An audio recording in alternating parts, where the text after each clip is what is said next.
संख्या जिन्हें आप संख्या रेखा पर दर्शा सकते हैं उन्हें हम कहते हैं वास्तविक संख्याएं। आगे बढ़े, काल्पनिक संख्याएं क्या होती है भाई?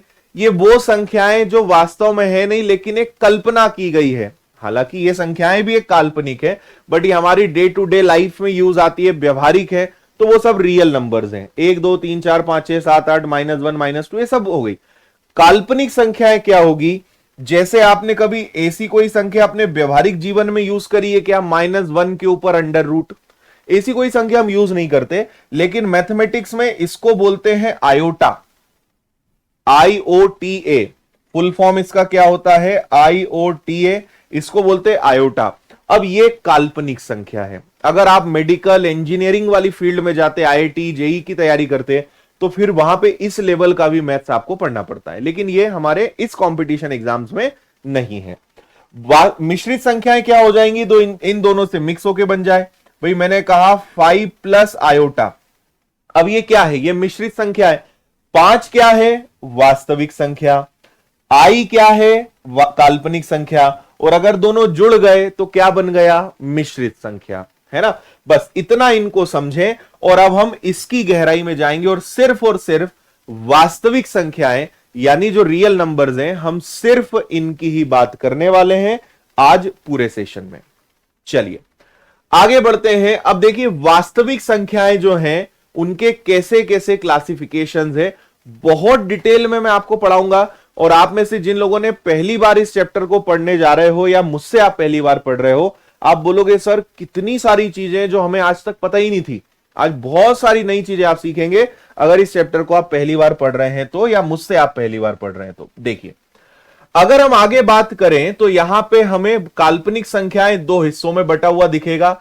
एक होता है पूर्णांक जिसको हम बोलते हैं इंटीजर्स, और एक होता है दशमलव जिसको बोलते हैं डेसिमल। तो हम आ गए वास्तविक संख्या। अब वास्तविक संख्या के अंदर पूर्णांक, और अब पूर्णांक की गहराई में हम जा रहे हैं। फिर दशमलव के अंदर भी हिस्से हैं, उनको बाद में देखेंगे। तो पहले पूर्णांक को समझते हैं। पूर्णांक क्या है? आपको याद है हम एक नंबर लाइन स्कूल में ऐसी बनाया करते थे, इधर प्लस होता था, इसको हम कहते थे +1, फिर इसको कहते थे +2, और ये अनंत तक जाएगा। इसको कहेंगे -1, इसको कहेंगे -2, और ये भी अनंत तक जाएगा। इसी को बोलते हैं नंबर लाइन, संख्या रेखा। हर संख्या जिसे आप संख्या रेखा पर दर्शा सकते हैं, है ना, वो आपकी क्या हो जाएंगे? पूर्णांक के अंतर्गत आ जाएंगे, है ना। अब ये भी 3 प्रकार के हैं। अगर आप यहां ध्यान से देखें तो बीचों बीच आपको 0 दिखाई दे रहा होगा। बीचों बीच क्या दिख रहा है? 0। इधर जाओगे तो संख्याएं माइनस में है, इधर जाओगे तो संख्याएं प्लस में है, हाँ या ना। हर एग्जाम के लिए हम पढ़ रहे हैं। मैथ्स फाउंडेशन आपको जो मिला है ये हर एग्जाम के लिए, आप तो पढ़ने पे ध्यान लगाओ, है ना। तो इधर अगर जाओगे तो माइनस होगा, इधर अंत कहीं नहीं होगा, माइनस इनफाइनाइट। इसको आप चाहें तो माइनस इनफाइनाइट बोल सकते हैं, और इसको आप प्लस इनफाइनाइट बोल सकते हैं, यानी दोनों तरफ अंत जो है नहीं है, है ना। अब आप देखेंगे तो बीचों बीच में शून्य है। तो पूर्णांक जो होते हैं इन्हें हम इंटीजर्स बोलते हैं। प्लस, माइनस, 0, ये सारी संख्याएं क्या कहलाती हैं? पूर्णांक कहलाती हैं, यानी इंटीजर्स कहलाते हैं। तो अब ये 3 हिस्सों में बढ़ गए। भाई बीचों बीच क्या आया? 0। 0 के इस तरफ जितनी संख्याएं आएंगी उन्हें कहेंगे नेगेटिव इंटीजर्स, ऋणात्मक पूर्णांक। और 0 के इस तरफ जितनी संख्याएं आएंगी उन्हें क्या कहेंगे? धनात्मक पूर्णांक, यानी पॉजिटिव इंटीजर्स। बात समझ में आ रही है आपको, है ना। ऋणात्मक, धनात्मक, बीच में न्यूट्रल यानी 0। ये आपका 0 है। इधर सारे माइनस, इधर सारे प्लस, ये सब क्या कहलाते हैं? पूर्णांक कहलाते हैं। बात समझ में आ रही है? अपने दिमाग में आप प्रॉपर स्ट्रक्चर बना रहे हो। हमने सबसे पहले शुरुआत करी कि भैया संख्याएं, तो संख्याओं के अंदर 3 प्रकार थे। उसमें हम गए वास्तविक संख्या, फिर वास्तविक संख्या के अंदर गए पूर्णांक, पूर्णांक के अंदर अगर हम गए तो अभी तक 3 हिस्सों में हमने बात करी। अब इसके और अंदर जाने वाले हैं, है ना। अभी दशमलव को छेड़ नहीं रहे हम, उसको बाद में देखेंगे। अभी हम इसके और अंदर जा रहे हैं। तो इसके अंदर 4 चीजें आपको सुनने को मिलेंगी। ये चारों चीजें जो हैं ये इंटीजर्स का ही पार्ट है, पूर्णांक का ही हिस्सा है। प्राकृत संख्या आप बचपन से सुन रहे हैं, पूर्ण संख्या बचपन से सुन रहे हैं, अभाज्य संख्याएं, भाज्य संख्याएं, ये तो भैया बहुत काम की चीजें हैं, मैं आपको समझा रहा हूं। देखिए, प्राकृत संख्याएं क्या होती हैं? प्राकृत संख्याएं शुरू होती हैं 1 से, वो भी प्लस, मतलब ये सारी धनात्मक संख्याएं होंगी। ये सारी कौन सी संख्याएं हैं? ये सारी धनात्मक पूर्णांक है, पॉजिटिव इंटीजर्स है, माइनस का यहां पे कोई भी आने वाला नहीं है। ठीक है, चल, तो यहां पे देखिए प्लस का 1 हो गया, प्लस का 2 हो गया, प्लस का 3 हो गया, और ऐसे करते करते मैं अनंत तक जाऊंगा, तो इन्हें कहेंगे प्राकृत संख्या, इन इंग्लिश नेचुरल नंबर्स, है ना। नेचुरल नंबर में, प्राकृत संख्या में कभी भी शून्य नहीं आता। लेकिन अगर मैंने कहा पूर्ण संख्या, होल नंबर, तो यहां 0 इंक्लूड होगा, तो 0 1 2 सब पॉजिटिव है, 3 4 से लेकर अनंत तक। क्या आपको दोनों में डिफरेंस समझ में आया? है ना। प्राकृत संख्याएं 1 से इनफाइनाइट, प्लस में पॉजिटिव, 1 से लेकर अनंत तक, लेकिन पूर्ण संख्या में केवल 0 और काउंट होता है, तो 0 से अनंत जाओगे तो वो होल नंबर्स कहलाएंगे, पूर्ण संख्याएं कहलाएंगी। 1 से अनंत तक जाओगे तो वो आपकी प्राकृत संख्याएं कहलाएंगी, नेचुरल नंबर्स कहलाएंगे। बात समझ आई आपके? बस इतना डिफरेंस है। इनसे आगे कैसे प्रश्न आते हैं, क्या है, सब बातें आगे करेंगे, सब चीज मैं आपको सिखाऊंगा, उसकी आप बिल्कुल चिंता ना करें। अभाज्य संख्याएं, या जिसको हम कहते हैं रूढ़ संख्याएं, रूढ़ शब्द भी बोला जाता है, अभाज्य भी होता है। परीक्षा में कई बार अभाज्य ना यूज करके रूढ़ शब्द का यूज करते हैं। In English this is known as prime number. Now what is prime number? देखो, सबसे छोटा जो प्राइम नंबर है वो आपको पता है क्या है? 2 है। उसके बाद क्या है? 3 है। फिर क्या है? 5। फिर क्या है? 7।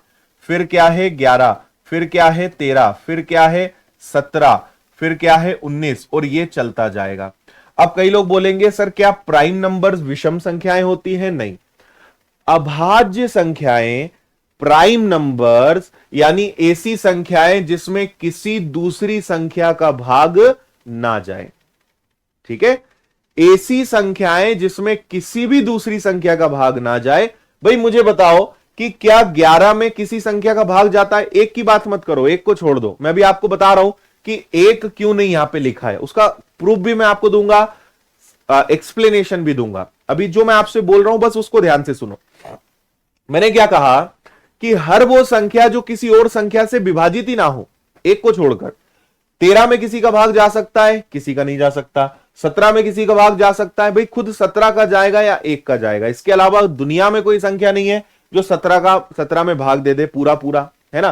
तो वो संख्याएं जिसमें किसी दूसरी संख्या का भाग नहीं जाता उन्हें बोलते हैं अभाज्य संख्याएं यानी प्राइम नंबर्स। इसके अलावा जितनी संख्याएं बची, है ना, वो सब संख्याएं क्या कहलाएंगी? भाज्य संख्याएं या यौगिक संख्याएं या कंपोजिट नंबर्स। अब क्या बचा भैया? तो सबसे छोटा नंबर आता है 4, उसके बाद 6, उसके बाद 8, फिर 9, फिर 10, फिर 12, फिर 14, फिर 15, फिर 18, और ये अनंत तक जाएगा, है ना। 1 दोनों में नहीं आता। 1 को ना प्राइम माना जाता है ना 1 को कंपोजिट माना जाता है। 1 ना अभाज्य है ना 1 भाज्य है। रीजन मैं आपको भी थोड़ी देर में बता रहा हूं कि 1 दोनों में शामिल क्यों नहीं है। बात समझ में आई आपके? 1 2 3 4 से लेकर अनंत तक आने वाली जो संख्याएं हैं वो सब क्या कहलाती हैं? Prime numbers. अगर 0 शामिल कर लें तो वो सब क्या कहलाती हैं? होल नंबर्स, पूर्ण संख्याएं। अभाज्य संख्याएं जिसमें खुद का या 1 का भाग जाए, इसके अलावा दुनिया की किसी संख्या का भाग ना जाए, जो किसी से डिवाइड ना होती हो, नोन एज प्राइम नंबर, अभाज्य संख्याएं। उसके अलावा जितनी संख्याएं बची वो सब क्या हो जाएंगी? भाज्य संख्याएं, कंपोजिट नंबर्स। अच्छा, आपसे पूछा जाए सबसे छोटी अभाज्य संख्या कौन सी है, तो आंसर आएगा 2, है ना।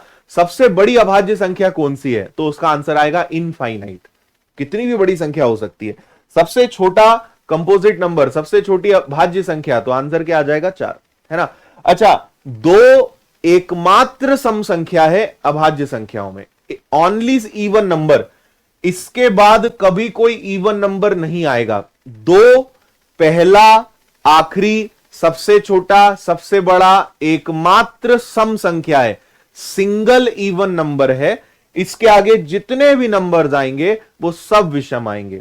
कारण इसके आगे अगर और कोई सम संख्या आ गई तो उसमें 2 का भाग तो जाएगा ही ना। हर सम संख्या में 2 का भाग तो जाएगा, हर इवन नंबर में 2 का भाग तो जाएगा, तो इसलिए कोई और इवन नंबर आगे नहीं होगा।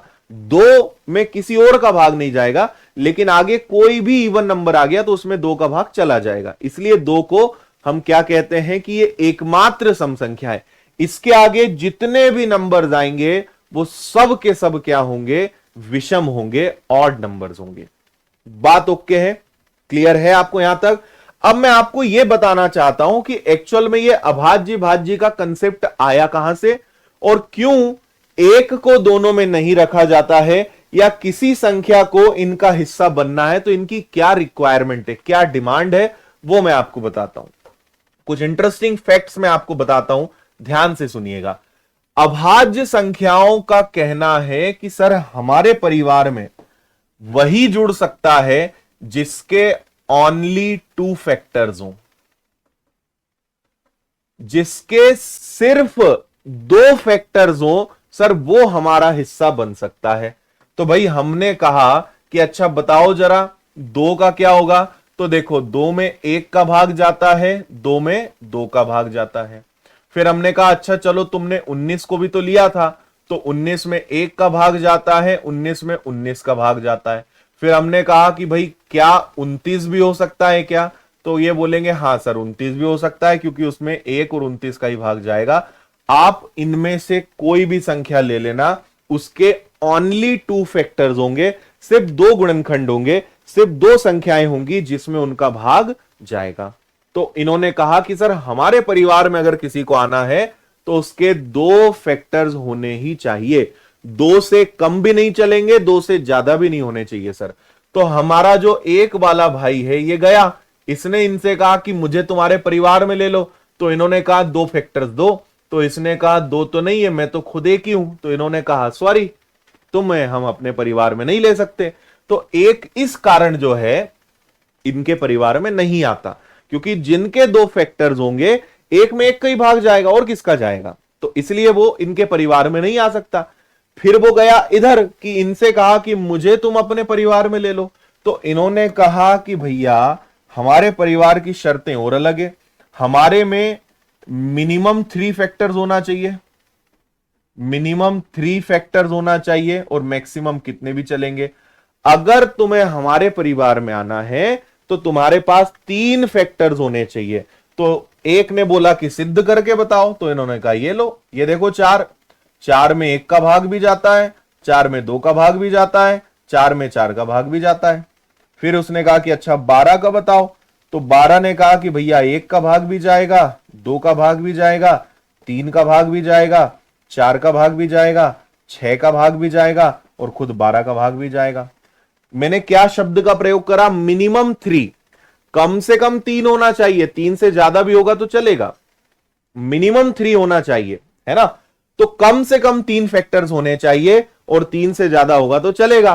फिर एक से बोला कि अब तुम बताओ तुम्हारे पास कितने फैक्टर हैं, तो एक ने कहा मेरे पास तो 1 ही है, तो इन्होंने भी बोल दिया सॉरी नहीं हो पाएगा, हमें कम से कम 3 चाहिए। तो एक बेचारा इन दोनों परिवारों का हिस्सा नहीं बन सका। क्या आपको लॉजिक समझ में आया, कारण समझ में आया, क्लियर? ऐसे भाज्य और अभाज्य संख्याएं बनी, है ना। अच्छा आपको कुछ इंटरेस्टिंग फैक्ट्स में बता देता हूं। आपसे पूछा जाए कि 1 से लेकर 50 तक, 1 से लेकर 50 तक हम क्या कर रहे हैं, कितनी अभाज्य संख्याएं होती हैं, कितनी भाज्य संख्याएं होंगी, कितनी अभाज्य होंगी, मैं उनके बारे में बता रहा हूं। तो 1 से लेकर 50 तक कितनी अभाज्य संख्याएं होती हैं, तो आपका आंसर आएगा 15। 1 से लेकर 50 तक कितनी, अच्छा अभाज्य संख्याओं को निकालने का कोई फॉर्मूला, कोई सूत्र नहीं है, है ना, यह हमेशा मैन्युअली काउंट करना पड़ता है। फिर अगला कि 51 से लेकर 100 तक कितनी अभाज्य संख्याएं होती हैं, तो आंसर आएगा 10। तो हम ऐसे भी बोल सकते हैं कि 1 से लेकर 100 तक कितनी अभाज्य संख्याएं होती हैं, तो आपका आंसर हो जाएगा 25। ये कभी कभी पूछ लिए जाते हैं कि 1 से 50 तक कितनी अभाज्य संख्याएं, 15, 1 से 100 तक कितनी है तो 25, 50 से 100 तक कितनी है तो 10, ये याद रखिएगा, है ना। अच्छा, 1 से 200 तक कितनी अभाज्य संख्याएं हैं, तो याद रखिएगा 46। 1 से लेकर 200 तक कितनी अभाज्य संख्याएं हैं, तो याद रखिएगा 46। ठीक है। और 1 से लेकर 1000 तक कितनी अभाज्य संख्याएं हैं, तो याद रखिएगा 168। तो ये दो फैक्ट्स और याद रखिएगा, इनको आपको सिंपल याद रखना है, रट्टा मारना है। और आपको एक और बहुत काम की बात बता रहा हूं कि हर अभाज्य संख्या 6 के प्लस माइनस 1 के फॉर्म में होती है। हर अभाज्य संख्या 6 के प्लस माइनस 1 के फॉर्म में होती है। अब आप बोलोगे सर ये क्या बला है, 6 के प्लस माइनस 1 का फॉर्म क्या है, तो ध्यान से सुनना। कोई भी अभाज्य संख्या ले लो, अगर आप k की वैल्यू 1 रख दोगे, तो देखो 6 इंटू 1 6, 6 में से 1 गया तो 5 आएगा, 6 में 1 जुड़ा तो 7 आ गया। अच्छा, इसमें बस दो संख्याएं नहीं आ पाएंगी, और वो है आपकी शुरुआत की 2 और 3। 2 और 3 को छोड़ के हर अभाज्य संख्या 6 के प्लस या माइनस 1 में आएगी। आपने सोचा कि सर k की वैल्यू 2 रख दें क्या, तो रख दो। 6 दूनी 12, 12 में से 1 गया तो 11, 12 में 1 जुड़ा तो 13। आप कोई भी k की वैल्यू रख देना 6 के प्लस या माइनस 1 में, वो हमेशा आपको एक अभाज्य संख्या ही देगा। क्लियर है बात। तो इसलिए कभी कभी ये क्वेश्चन आ जाता है ऑप्शन में कि हर अभाज्य संख्या 2 और 3 को छोड़कर आने वाली सभी अभाज्य संख्याएं हमेशा किस फॉर्म में होती है। फिर ऐसे 4 ऑप्शन देंगे तो आंसर आएगा 6 के प्लस या माइनस 1। के की वैल्यू आप 1 2 3 4 5 6 कुछ भी रख दो, वो हमेशा जो भी रखोगे वो कोई ना कोई अभाज्य संख्या ही आपको देकर जाएगा। ठीक है, करेक्ट। कोई दिक्कत परेशानी यहां तक आपको सारी बातें समझ में आई है ना। तो अभी तक हमने क्या चर्चा कर ली, एक बार फटाफट देख लेते हैं। सबसे पहले हमने शुरुआत करी कि भैया संख्याएं कितने प्रकार की होती हैं, उसके अंदर हम वास्तविक संख्याओं में गए, फिर वास्तविक संख्या के अंदर इंटीजर्स में गए, फिर इंटीजर्स में ऋणात्मक, शून्य और धनात्मक देखा, फिर हमने शून्य और धनात्मक को पकड़ा तो उनके अंतर्गत natural numbers, whole numbers, prime numbers, composite numbers आ गए। फिर हमने सबसे इंपॉर्टेंट जो अभाज्य संख्याएं हैं इनको काफी डिटेल में देखा, कितनी कितनी होती हैं, फिक्स फॉर्म क्या होता है और अभाज्य संख्याएं किसे कहते हैं, और एक इन दोनों में क्यों नहीं आता है, वो सब मैंने आपको कारण बताया। तो एक दोनों से भगा दिया गया, उसको दोनों ने एक्सेप्ट नहीं करा। अब एक और बहुत काम की बात है, ये बहुत जगह आपको यूज में आनी है, जिसका नाम है को प्राइम नंबर्स, जिसे हम कहते हैं सह अभाज्य संख्याएं। अब मैं आपको बता रहा हूं, ये नाम इसका जो रखा गया ना, इस कारण ये आपको ज्यादा कंफ्यूज करता है। आपको यहां दिखता है सह अभाज्य संख्या, और यहां आप जो अभाज्य शब्द दिख रहा है इससे आप ज्यादा कंफ्यूज हो जाते हो। मैं आपको यह कहना चाहता हूं कि ये जो अभाज्य शब्द का प्रयोग इन्होंने करा है ना, इससे कंफ्यूज मत होना, कोई मतलब का नहीं है। नाम सह अभाज्य रखा है, लेकिन ऐसा नहीं है कि केवल अभाज्य संख्याएं लेनी है, भाज्य अभाज्य सब चलेगा, कुछ भी ले सकते हैं, कहीं कोई तकलीफ वाली बात नहीं है। ठीक है, मैं आपको कुछ एग्जाम्पल्स देता हूं, लेकिन इसके पहले मुझे आपको यह समझाना पड़ेगा कि एचसीएफ क्या होता है। ऐसी संख्याएं जिनका एचसीएफ 1 हो, या ऐसी संख्याएं जिनमें ओनली सिर्फ एक कॉमन हो, यह इसकी परिभाषा है। ऐसी संख्याएं जिनका एचसीएफ हाईएस्ट कॉमन फैक्टर 1 हो, या जिसमें सिर्फ एक कॉमन हो, दोनों का मतलब एक ही है, उन्हें बोलते हैं हम को प्राइम नंबर्स, है ना। अब आप बोलोगे सर कैसे, कुछ एग्जाम्पल दो। तो मैंने कहा 2 और 3, क्या ये को प्राइम नंबर्स हैं? यस। एचसीएफ का मतलब होता है हाईएस्ट कॉमन फैक्टर्स, ऐसी संख्याएं जिनमें केवल एक कॉमन निकले या सिर्फ एक का ही भाग दे सके। आप एक के अलावा इसमें किसी और संख्या का भाग दे सकते हैं क्या, जिसमें दोनों का भाग चला जाए? भाई उदाहरण के तौर पे मैंने कहा कि चलो मैं ले लेता हूं 14 और 22। क्या 14 और 22 को प्राइम नंबर्स हो सकते हैं? तो आपका आंसर आएगा नहीं। क्यों? सिर्फ एक का भाग जाना चाहिए या सिर्फ एक कॉमन होना चाहिए, लेकिन यहां तो दो का भाग जा सकता है ना। इन दोनों में एक का भाग भी जा सकता है, दो का भाग भी जा सकता है, तो ये को प्राइम नंबर्स नहीं है। अच्छा, क्या 14 और 23 को प्राइम हो सकते हैं? हां, क्योंकि इनमें सिर्फ एक का भाग जाएगा, या इनका एचसीएफ एक होगा, या इनमें एक ही कॉमन निकलेगा। एक कॉमन निकलने का मतलब भी हम आपको और गहराई में बता देते हैं। भाई अगर मैं 14 के गुणनखंड करूं तो 14 बना है, 14 का क्या हो सकता है? 1 गुणा 2 गुणा 7। 23 क्या हो सकता है? 23 हो सकता है 1 गुणा 23। तो दोनों में कॉमन क्या निकला मेरे भाई? दोनों में कॉमन निकला एक। अब तुम इधर आ जाओ, 14 के गुण टुकड़े करो तो 1 2 और 7, 22 के टुकड़े करो तो 22 के टुकड़े होंगे 1 2 और 11, तो इनमें एक भी कॉमन है, इनमें दो भी कॉमन है। ये गलत है। केवल क्या होना चाहिए? ओनली वन कॉमन होना चाहिए, उसके अलावा कुछ भी कॉमन नहीं होना चाहिए। इसे कहते हैं हम को प्राइम नंबर्स, सह अभाज्य संख्याएं। भले अभाज्य संख्याएं प्राइम वर्ड यूज करा है, लेकिन भाज्य अभाज्य सभी संख्याएं आप ले सकते हैं। ठीक है, लगातार हो कुछ भी हो कोई फर्क नहीं पड़ता, कहीं से भी कुछ भी उठा लो। भाई मैंने कहा कि क्या 3 और 103 ये सह अभाज्य हो सकते हैं, को प्राइम हो सकते हैं? तो आपका आंसर आएगा हां सर हो सकते हैं। इनमें कुछ कॉमन नहीं निकलना है, दोनों में एक के अलावा कुछ कॉमन नहीं निकलना है, तो ये दोनों क्या हो जाएंगे? को प्राइम नंबर्स हो जाएंगे। मुझे उम्मीद है आपको समझ में आया होगा, ये आगे कई जगह पे काम आएगा, है ना। नाम पे मत जाइए, कंसेप्ट को समझिए। जैसे ही उन्होंने कहा को प्राइम नंबर, तो आपके दिमाग में आ जाना चाहिए कि केवल एक कॉमन होना चाहिए, सिर्फ एक का भाग जाना चाहिए और किसी संख्या का भाग नहीं जाना चाहिए। मैंने कहा कि चलो भैया 55 और 60 क्या ये को प्राइम हो सकते हैं? नहीं हो सकते, क्योंकि दोनों में 5 का भाग भी चला जाएगा।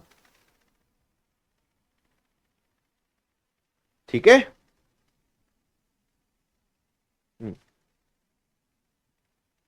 ये हमेशा जोड़े में चलता है। बहुत अच्छी बात आपने पकड़ी है, ये हमेशा पेयर में रहेगा, ये हमेशा जोड़े में रहेगा। ठीक है,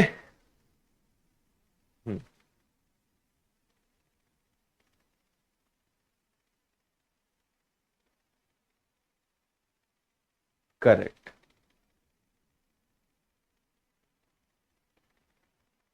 हाँ, चलें भाई आगे आइए। अब हम आते हैं, अब आप किसके अंतर्गत आ रहे हो बात समझना ध्यान से। अब हम आ रहे हैं दशमलव के अंदर, डेसिमल के अंदर, है ना। अच्छा, एक इसमें आपको मैं बता दूं कि इसके कुछ अपवाद भी हैं, है ना। कुछ कुछ नंबर्स ऐसे भी आगे आएंगे, हर प्राइम नंबर इसी में आएगा, लेकिन इसके अंतर्गत कुछ कुछ अपवाद भी होते हैं। जैसे आप के की वैल्यू अगर 4 रखोगे तो कभी कभी अपवाद भी आएंगे, है ना। जितनी भी प्राइम नंबर्स हैं वो सब इस फॉर्मेट में सेट होंगे, लेकिन कुछ संख्याएं रखने पर आपके भाज्य संख्याएं भी हाथ में आएंगी, तो कुछ इसके अपवाद भी हैं, ध्यान रखिएगा, है ना। चलिए, अब हम किसके अंतर्गत आ रहे हैं? अब हम दशमलव के अंदर है। अब हम वापस ऊपर आए, हम इसकी पूर्णांक की गहराई में गए 100 फीट अंदर, अब वापस ऊपर आए, अब दशमलव की गहराई में हम जाएंगे, है ना, डेसिमल की गहराई में जाएंगे। इसके अंतर्गत देखते हैं क्या क्या चीजें आती हैं। तो दशमलव दो हिस्सों में बटे हैं, शांत और अशांत। फिर अशांत दो हिस्सों में बटे हैं, फिर इसके अंदर परिमेय और अपरिमेय का कॉन्सेप्ट आएगा। अब इसको जरा अच्छे से समझते हैं विद एग्जांपल्स की क्या मतलब है शांत का और क्या मतलब है अशांत का, है ना। देखो, नाम से पकड़ना पड़ेगा। इंग्लिश में टर्मिनेटिंग, हिंदी में शांत।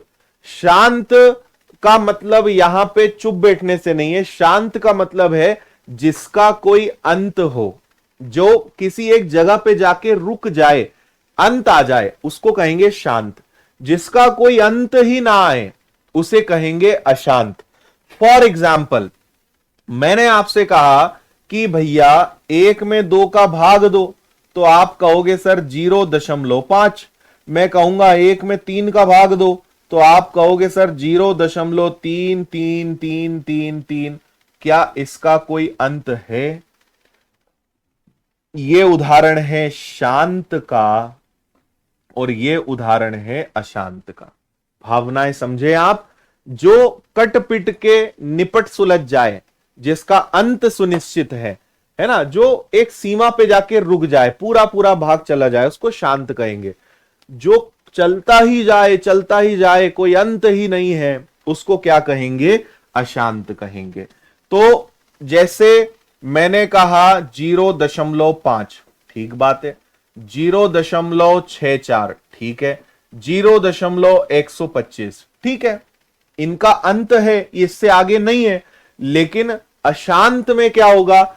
जिनका अंत कभी आए ही ना, 0.3333 और ये अनंत तक जाए। लेकिन फिर आप बोलोगे सर इसमें फिर दो हिस्से दिख रहे हैं, एक रिपीटिंग है और एक नॉन रिपीटिंग है। अब इसके भी दो प्रकार हैं, फिर उदाहरण से समझते हैं। कभी कभी आप देखेंगे जैसे 0.3333 कुछ एक फिक्स पैटर्न रिपीट हो रहा है। इनमें हमेशा एक पैटर्न होगा, एक क्रम होगा, वो रिपीट मारेगा। कभी कभी ऐसा होगा 0.123 123 123 और अनंत तक जाएगा। फिर 0.56 56 56 ये अनंत तक जाएगा। इनमें एक पैटर्न होगा, एक सुंदरता होगी, आपको अच्छा दिखेगा। इनमें कोई पैटर्न नहीं होगा।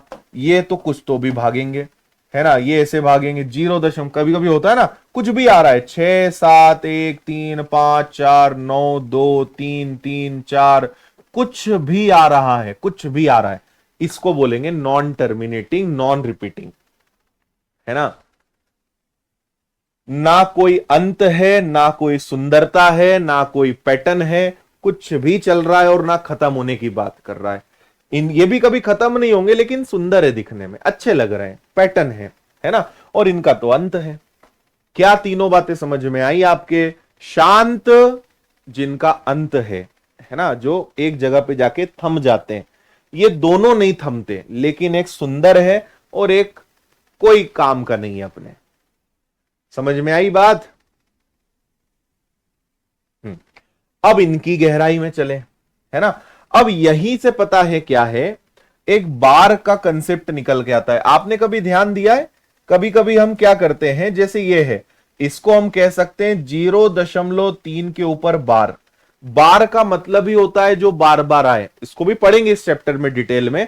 आपके एग्जाम में ऐसे क्वेश्चन आते हैं कि 0.125 में 25 के ऊपर बार है, इसको हल करिए। सिखाऊंगा मैं आपको ये कैसे। लेकिन बार कब लगाते हैं? जब कोई नंबर बार बार आए, तब बार लगाते हैं। जैसे 1 2 3 1 2 3 रिपीट मार रहा है, तो हम क्या कहेंगे कि भैया 1 2 3 रिपीट हो रहा है। हमने कहा 5 6 5 6 रिपीट हो रहा है, तो 5 6 5 6 रिपीट हो रहा है, उसके ऊपर बार लगा दो। ऐसा भी होता है, ठीक है। इन पे भी बार लग सकता है, ठीक है। लेकिन मैं आगे आपको अभी बताऊंगा कैसे होगा। जब कोई संख्या बार बार आए तो वो हो जाएगा। क्लियर? अब दो चीजें हम पहले समझते हैं, एक है परिमेय संख्या, एक है अपरिमेय संख्या। One is terminating and one is rational and one is irrational. ऐसी संख्याएं जिन्हें P/Q के फॉर्म में लिखा जा सकता है, उन्हें कहते हैं परिमेय संख्याएं। ऐसी संख्याएं जिन्हें P/Q के फॉर्म में नहीं लिख सकते हैं, उन्हें क्या कहते हैं? अपरिमेय संख्याएं कहते हैं, है ना। दोनों बातें ध्यान से सुनना। ऐसी संख्याएं जिन्हें P/Q, जिसको भिन्न में लिख सकते हो, फ्रैक्शन में लिख सकते हो, उसे कहते हैं परिमेय संख्या। जिन्हें भिन्न में नहीं लिख सकते, उन्हें आप कहेंगे अपरिमेय संख्याएं। बात समझ में आ रही है? चलो, उदाहरण के तौर पर हमने कहा 3/4, हमने कहा 5/6, हमने कहा 11/115। ऐसे हजारों उदाहरण हो सकते हैं। भिन्न में लिखने जाने वाली संख्याएं परिमेय संख्याएं, है ना। यहां आ जाओ, जिसको भिन्न में नहीं लिखा जा सके, भाई मैंने कहा √2। अब √2 की वैल्यू 1.414 और ये अनंत तक होती है, कुछ नहीं हो सकता। हमने कहा √3। अच्छा, हम ऐसे भी कह सकते हैं कि जैसे 4 है तो 4 को भी तो 4/1 लिख सकते हैं, ये भी परिमेय है ना भाई। √3 है तो √3 का मतलब क्या होता है 1.732 और अनंत तक जाएगा, है ना। हमने कहा √4, अब √4 की वैल्यू 2 है, 2 का वर्ग है और इसको 2/1 लिख सकते हैं, तो ये तो p/q के फॉर्म में हो गया ना, p/q के फॉर्म में हो गया, मतलब ये क्या है, ये परिमेय संख्या है ना। तो वर्गमूल के अंदर, घनमूल के अंदर आने वाली वो संख्याएं जो किसी परफेक्ट नंबर के, पूर्ण संख्या के वर्ग घन नहीं होते, वो सब इसके अंतर्गत आएंगे। एक और बहुत बड़ा कंफ्यूजन होता है पाई। अब देखिए पाई के 2 मान होते हैं, एक बात हो गई स्वयं पाई की, एक बात हो गई 22/7 की, और एक बात हो गई पाई का मान 3.14 भी होता है और ये अनंत तक जाता है ना। पाई अपने आप में 3 चीजों को रिप्रेजेंट करता है। पहला तो पाई खुद एक संकेत है, एक सिंबल है। पाई का मतलब होता है 22/7, अगर इसको आप भिन्न में कन्वर्ट करोगे तो 22/7, दशमलव में कन्वर्ट करोगे तो 3.14। तो कहने का मेरा मतलब यह है कि अगर आपसे बोले कि पाई को कहां रखेंगे, पाई को क्या माना जाए, क्या पाई एक परिमेय संख्या है या अपरिमेय संख्या है, तो आपका आंसर आएगा कि भाई साहब पाई का मतलब है एक अपरिमेय संख्या। पाई क्या है, एक अपरिमेय संख्या है। पाई का वास्तव में जो मतलब होता है ना, वो होता है 3.14, शायद इसके बाद 1.5 और ये अनंत तक जाता है ना। पाई का एक्चुअल में मतलब ये था, पर क्योंकि इसको लिखने में बहुत तकलीफ होती थी तो गणितज्ञ लोगों ने इसका एक लगभग अप्रोक्सीमेटली वैल्यू निकाली और जिसको हम 22/7 के नाम से जानते हैं। तो आप कहोगे सर पाई का मतलब तो 22/7 होता है और ऐसी संख्या जिसे आप अंश बटे हर में लिख सको वो तो आपकी परिमेय संख्याएं होती हैं। ये बड़ा कंफ्यूजन है यहां पे। तो मैं आपको जो समझा रहा हूं समझो, पाई का वास्तव में वैल्यू ये है और ऐसी संख्याएं किस में आती, अपरिमेय संख्याएं में आती है, और ये तो एक लगभग मान है, इसलिए पाई को इसको ज्यादा महत्व नहीं देते, पाई हमेशा इसमें ज्यादा महत्व देते हैं। और अगर हम बात कर रहे हैं पाई की, अगर मैं कहूंगा 22/7 क्या है, तो 22/7 एक परिमेय संख्या है, लेकिन पाई क्या है या पाई का मान क्या है, तो वो वास्तव में अपरिमेय संख्या है, इरेशनल है। ये बात आप ध्यान रखना, ठीक है। ओके भाई, यस सारस्वत, यहां तक सारी बातें क्लियर हुई आपको, कोई दिक्कत परेशानी?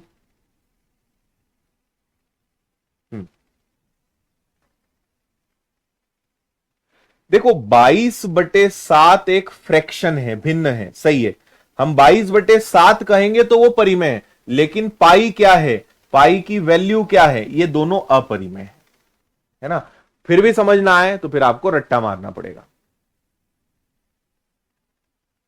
हाँ, 3.14 को लिख सकते हैं, नहीं आशीष, 3.1415 अनंत तक जाता है, तो आप इसको भिन्न में नहीं बदल सकते। आप भिन्न में उसको बदल सकते हो जो एक सीमा पे जाके रुके। भाई मैंने कहा कि 2.45, तो इसके आगे कुछ नहीं, इतना ही है, तो मैं इसको लिख सकता हूं 245/100, लेकिन 2.456389413125, क्या करोगे, इसका अंत ही नहीं है, आप इसको भिन्न में नहीं लिख सकते, है ना। जिसको भिन्न में नहीं लिखा जा सकता उसको ही अपरिमेय कहते हैं, और उसी को पता है क्या है। अब मैं आपको एक और बात बताता हूं, क्या शांत दशमलव को आप p/q के फॉर्म में लिख सकते हो? हां, शांत दशमलव के अंदर आने वाली हर संख्या अपने आप में क्या होगी, परिमेय संख्या होगी। रिपीटिंग नंबर्स को भी आप p/q के फॉर्म में कन्वर्ट कर सकते हो, तो ये सब भी क्या होंगी, ये सब भी अपरिमेय संख्या, ये सब भी परिमेय संख्याएं होंगी, ठीक है। ये बार का सिस्टम है, ये मैं आपको सिखाऊंगा, इनको कभी आप p/q के फॉर्म में कन्वर्ट नहीं कर सकते। तो नॉन रिपीटिंग, नॉन टर्मिनेटिंग के अंतर्गत आने वाली सभी संख्याएं क्या कहलाती हैं, ये सब कहलाती हैं अपरिमेय संख्याएं। समझ में आई आपके?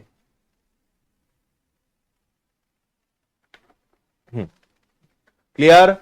इन्हें आप फ्रैक्शंस में कन्वर्ट कर सकते हो. You can also convert this numbers into fractions, but you can never convert this numbers into fractions. आप इनको भिन्न में नहीं बदल सकते. That's why this all are अपरिमेय, इरेशनल. ये रैशनल है, ये रैशनल है, ये दोनों क्या है? परिमेय है. Okay, done. चलो, मेरे ख्याल से टाइम काफी करीब हम पहुंच चुके हैं. आपको आज अब एक छोटा सा काम करना है ना? आपको अब कल यूनिट डिजिट में आपको पढ़ाऊंगा. आपको डेली में जो पढ़ाता हूं उसको आपको रिवीजन करने की आदत बनानी है. दूसरा, उससे ज्यादा महत्वपूर्ण काम है कि आपको डेली क्लास अटेंड करनी है.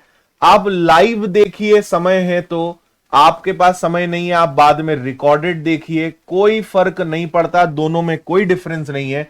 लाइव क्लास पढ़े, रिकॉर्डेड पढ़े, सिलेक्शन दोनों से होगा, कोई फर्क नहीं पड़ता. सबसे ज्यादा इंपॉर्टेंट यह है कि आप क्लास डेली अटेंड करें.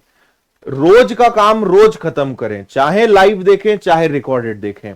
हर लाइव क्लास खत्म होने के बाद माय कोर्सेस के अंदर आपने जो कोर्स लिया है उसके अंदर जाइए, सब क्लासेस उसके अंदर दिख जाएगी. आराम से एप्लीकेशन को खूब छानबीन करो, हर चीज देखो. तो डेली रिवीजन अटेंड, आपको रिवीजन करना है खुद से. डेली क्लास देखनी है, रिवीजन चाहे तो वीडियो से करें. आपको अभी ये कंप्लीट पीडीएफ मिल जाएगी, ये पीडीएफ आप डाउनलोड भी कर सकते हो. तो आप पीडीएफ से रिवीजन कर सकते हैं, वीडियो से रिवीजन कर सकते हैं. जैसा समय आपके पास है, जैसी श्रद्धा भक्ति हो, वैसे आप कर सकते हैं. ठीक है? क्लास के खत्म होते रिकॉर्डेड क्लासेस माय कोर्सेस के अंदर मिलेगी, वहां पे आप अच्छे से छानबीन करिएगा.